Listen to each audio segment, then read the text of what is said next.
I never dated here because I saw vicariously through my roommate how terrible it was. Somehow getting drinks was the replacement of having coffee. Picture of ErikaKirk with a ponytail and from her past. That person matches who I saw at Fort Huachuca in the lobby the night before, and she was with that man in the lobby, and that man, he was present at.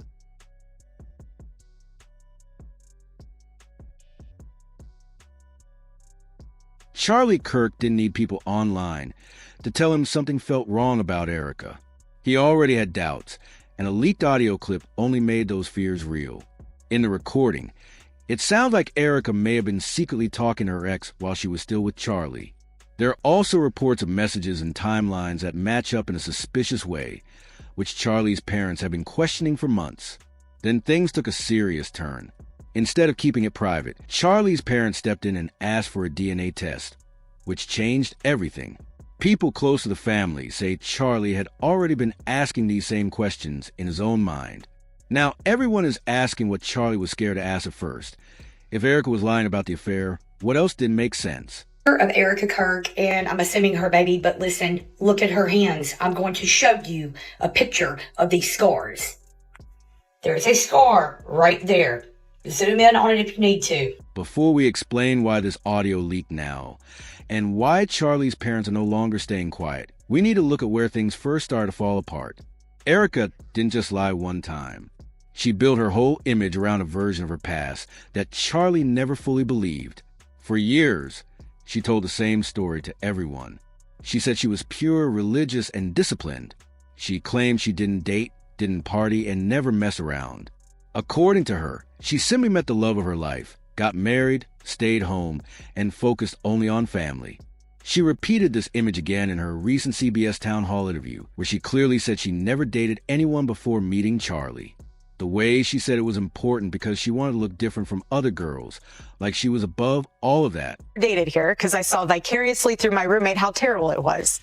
Somehow getting drinks was the replacement of having coffee and breakfast. I personally would rather have coffee or brunch with someone than I don't drink. I find it unproductive, not because I'm holier than whatever. I just don't operate that way. But I always thought it was very strange how she would go to drinks with one guy and then go to dinner with another. But Charlie never fully bought the story.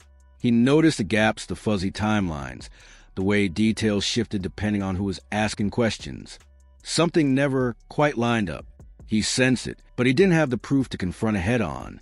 That proof, according to online claims, finally surfaced when Erika's ex allegedly leaked explicit photos placing her in New York, openly living a single, social life that directly contradicted everything she later claimed about that period. And that revelation sent people digging. As many already know, Erika appeared on Season 3 of Bravo's Summer House. Filming took place in August 2018 across New York City bars and the Hamptons.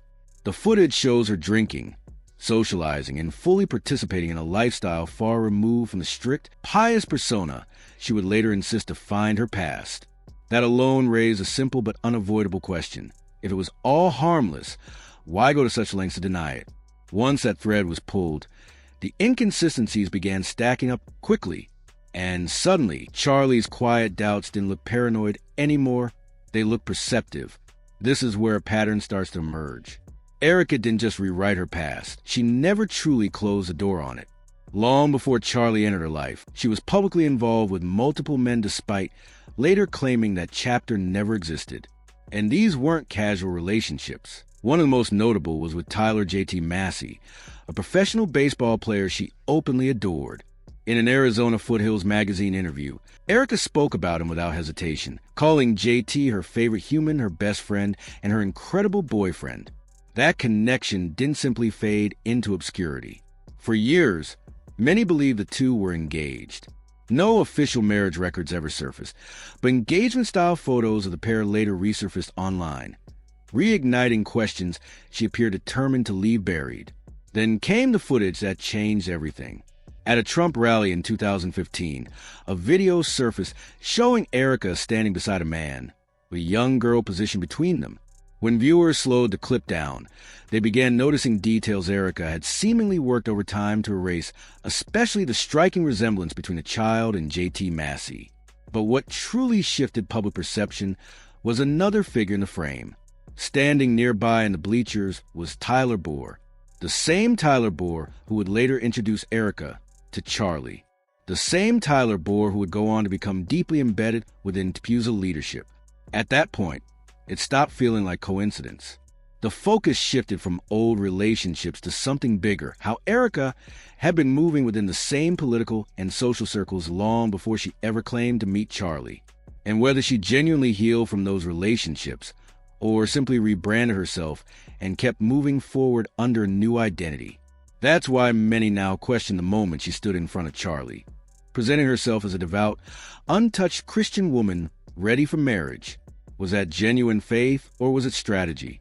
And this is where the story stops looking like misunderstanding and starts looking intentional.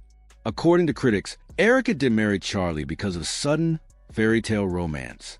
She married him because the timing was right to settle down, to rebrand, and to move closer to influence and power. This is the part she consistently leaves out when telling their love story, her long-standing connection to Tyler Bohr, and the growing belief that nothing about her meeting Charlie was accidental. Until I hosted the first Trump rally in Trump rally history right here in Arizona in 2015. I got a call. I got a call from Miss ErikaKirk, Miss Arizona 2012. I just want to help, she said. So naturally, I put her right behind the president at that first. As many people already know, Tyler Bohr stepped into the role of COO at TPUSA in 2017.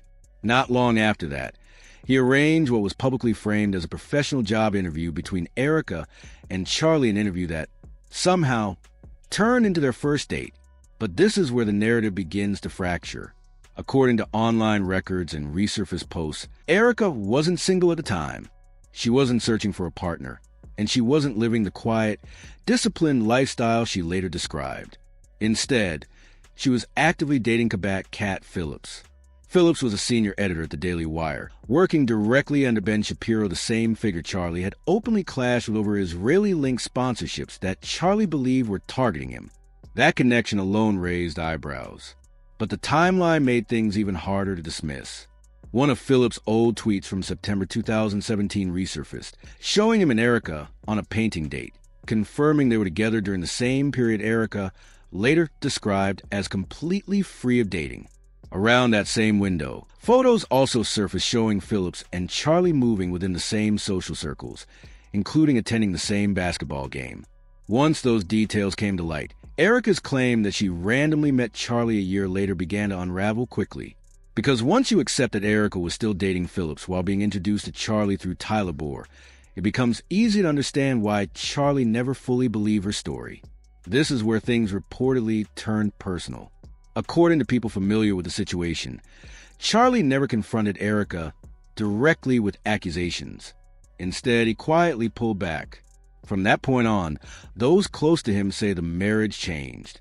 Charlie became more guarded, more controlled about what he shared, and noticeably more cautious when it came to decisions involving the children. Not paranoid deliberate. Because once you begin to suspect that someone may have curated their entire identity to get close to you, it forces you to question everything that follows. Those around Charlie also noticed changes in how he structured family life. He made a point to ensure his parents were consistently involved with the children, not just occasionally, but regularly. At the time, it may have looked like normal family closeness. In hindsight, some believe it was intentional. An added layer of stability, witnesses, consistency, people who knew his side of the story and could see things unfolding in real time. The shift wasn't subtle. According to insiders, Charlie began organizing his life as if he were preparing for something without ever saying it out loud. And now, with Charlie no longer here to challenge the narrative himself, that responsibility has allegedly fallen to his parents. According to people close to the family, Charlie's parents have now reportedly demanded DNA testing.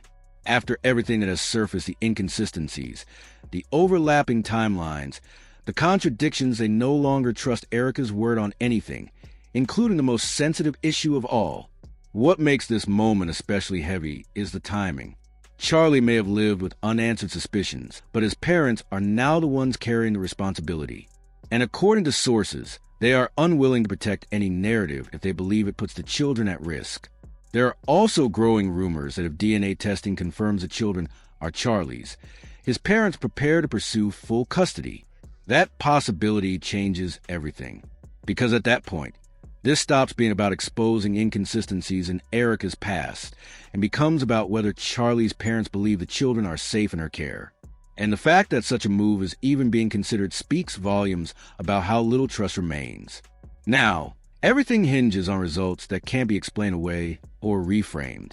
If the DNA confirms what Charlie quietly suspected, this story doesn't end with resurfaced tweets or old photos. It escalates into a custody battle that fractures the marriage long after his death. And if it doesn't, then Charlie spent his final years living with doubts that were never resolved. Either way, the image Erika once presented is already gone. What remains is a paper trail, a family that no longer trusts her, and children caught in the middle of questions that should have been settled long ago. Charlie never took his suspicions public.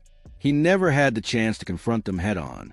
But now, according to those close to the situation, his parents are forcing the truth into the open whether anyone is ready for it or not.